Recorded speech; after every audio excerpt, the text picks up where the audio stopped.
Para muchos, el mundo es creación de Dios, pero para muchos otros, es creación de un ser demoníaco. ¿Cómo así? Hoy les hablo sobre el demiurgo. La palabra demiurgo viene del griego antiguo demiurgos, que significa originalmente artesano o artífice, pero que luego fue utilizada en los círculos platónicos y neoplatónicos para designar a un creador, un ente o energía creadora que según sus planteamientos se había encargado de darle contenido material a las ideas que son, en la filosofía platónica, lo real. Tanto Platón como sus continuadores, así como neoplatónicos como Plutino, utilizaban la figura del demiurgo como una abstracción que les permitía explicar cómo funcionaba el mundo desde su punto de vista. Sin embargo, este mismo concepto de un creador del mundo material fue visto de manera muy diferente por los grupos gnósticos que surgieron en el siglo II de la Era Común y que desarrollaron toda una ontología y pensamiento en los siglos siguientes. Para esos gnósticos antiguos existen una especie de gran Dios trascendente e inconocible, más allá de todo lo imaginable, que en cierto momento en la eternidad de las eras comenzó a desbordarse a sí mismo y a emanar una serie de atributos, manifestaciones de su poder generador.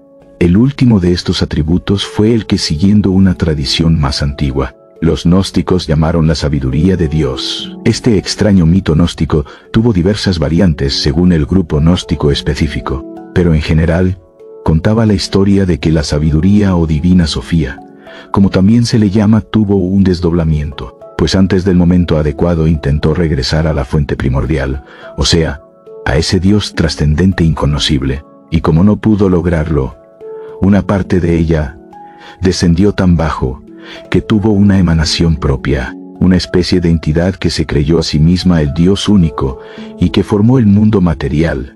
A esa entidad, los gnósticos la llamaron el demiurgo, aunque también le dieron otros nombres, como Yaldabaoth. En otras palabras, los gnósticos antiguos tomaron esta noción de la filosofía neoplatónica y la envolvieron en una mitología cargada de imágenes e historias en las que el demiurgo, que para los neoplatónicos había sido simplemente un artífice de la materia, un concepto filosófico abstracto, se convirtió en un personaje oscuro culpable de la creación de un mundo imperfecto. Y es que los gnósticos tenían una visión muy trágica y sombra del mundo material.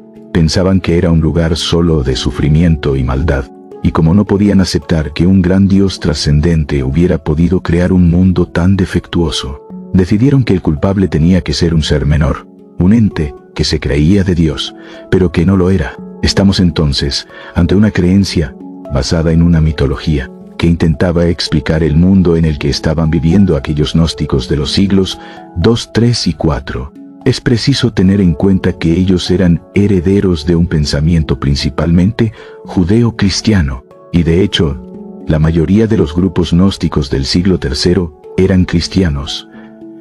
Para ellos era muy fuerte la creencia en el Dios del Antiguo Testamento, o sea, Yahvé. Era la deidad en la que ellos habían sido formados, y como esta deidad les parecía tiránica y cruel, no les parecía posible que fuera el Padre del Jesucristo en el que ellos creían, ni les parecía posible que fuera el Dios en el que querían creer. Por esta razón, para muchos gnósticos de aquellos lejanos tiempos, el demiurgo no solo era un personaje sombrío, sino también un obstáculo para la salvación de la humanidad. Algunos gnósticos como Valentín pensaban que el demiurgo era ignorante, no malvado, pero muchos otros grupos gnósticos lo asociaron directamente al mal, a la manipulación y a la maldad.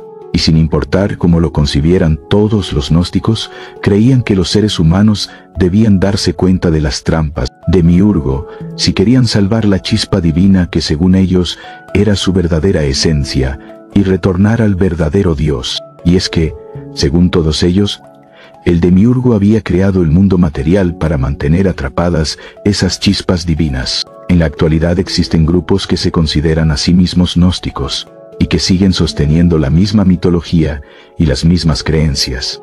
Para ellos, el demiurgo no es una noción filosófica abstracta, sino que es un personaje real culpable de los defectos del mundo material y principal carcelero de la humanidad. Estos gnósticos modernos asocian al demiurgo a Yahvé, insisten que Yahvé es un falso Dios, un ser cruel, al mismo tiempo y demostrando una sublime ignorancia sobre la historia del nombre de Yahvé. Existen muchos gnósticos modernos que diferencian a Jehová de Yahvé. Creen que Jehová es el Dios verdadero y que Yahvé es el demiurgo. Esto, por supuesto, es erróneo, como bien lo expliqué en el vídeo sobre Yahvé.